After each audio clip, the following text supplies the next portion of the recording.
Meanwhile, Anastasia Peltier is still waiting to see whether she can declare herself Queensland's next Premier after coming back from holding a mere 7 seats in the state's 89-seat parliament in 2012.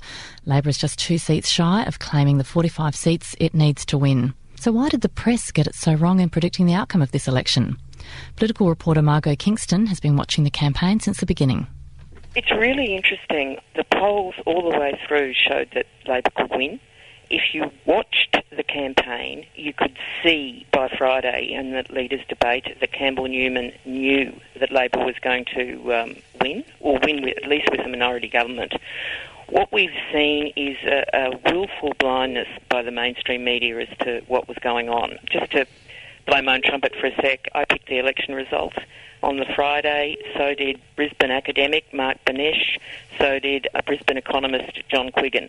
To me, this is a real victory for Twitter. If you want to know what's going on, if you want a close following of a campaign without the spin and without the laziness of the mainstream media, go to Twitter. Okay, so it was quite clear that people were voicing really strong discontent with Campbell Newman's government on Twitter, and there were various social media campaigns that were important in that.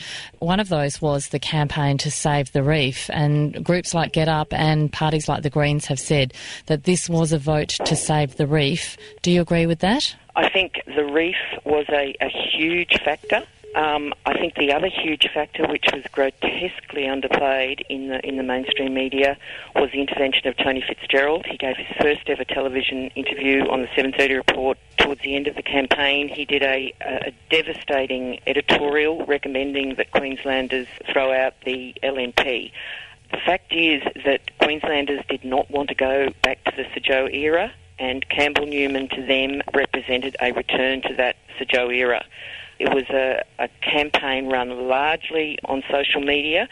As I said, the Fitzgerald intervention was largely ignored in the mainstream. Yet another case, in my opinion, of the mainstream media being way, way out of touch. What kind of leader do you think Anastasia Peltier will make? Anastasia Peltier, I remember when Labor was gutted at the last election, and this nervous woman stood up and said, all right, okay, let's have a go. She has grown to be a towering figure in ALP politics. During the campaign, she performed so well that by the end of the campaign, she was the preferred premier. She has a real style. She has a feminine style. Her nervousness was a positive during the election. When she made her big gaffe, quote unquote, when she couldn't say what the GST rate was in a quick quiz on FM radio in the last week, the media said that was the end. She was over. Her reason was, look, it was my third interview of the morning and I didn't have my coffee. These things happen. There is something about her style. And people believed that, do you think? It didn't make a scrap of difference to the polling. I think they did believe it. Her father, Henry Peltier, tweeted, oh dear, I was so tired in one election campaign I forgot the name of my wife. I mean, people know these things. The mainstream media has to also review its performance. Times have changed. Their old way of reporting, their old way of interpreting isn't working anymore. They were humiliated by this election result. Political reporter Margo Kingston.